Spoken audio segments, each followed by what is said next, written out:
Good morning. Just a quick video. Have a 2013 BMW X6 and it's N55 engine, 3.0. The customer says that the fan is stuck on high. Well, anytime that he started the car, and then the fan is just go on high, and the coolant is fine, no leak or anything. And he said that the mechanic replaced the electric water pump and the thermostat, and the problem still exists. So whenever you start the car and the fan goes on high, and it shows in the message on the cluster here that the red coolant lights is on, and you gotta shut the car off right away, and even if the car is cool.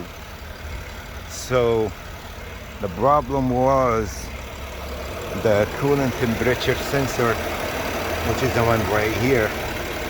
This is the old one, and this is the burnt number here. I just replaced it and it solved the problem right away.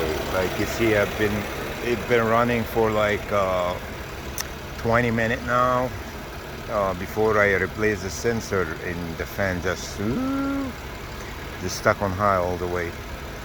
That's it. Thanks for one more thing I want to tell you. Like, if you replace all this and the fan is still on high, then you're gonna have to replace the auxiliary fan relay, which is as I can show you from here.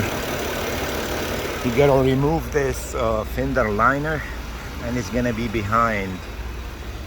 It's called fan switch relay or auxiliary fan relay.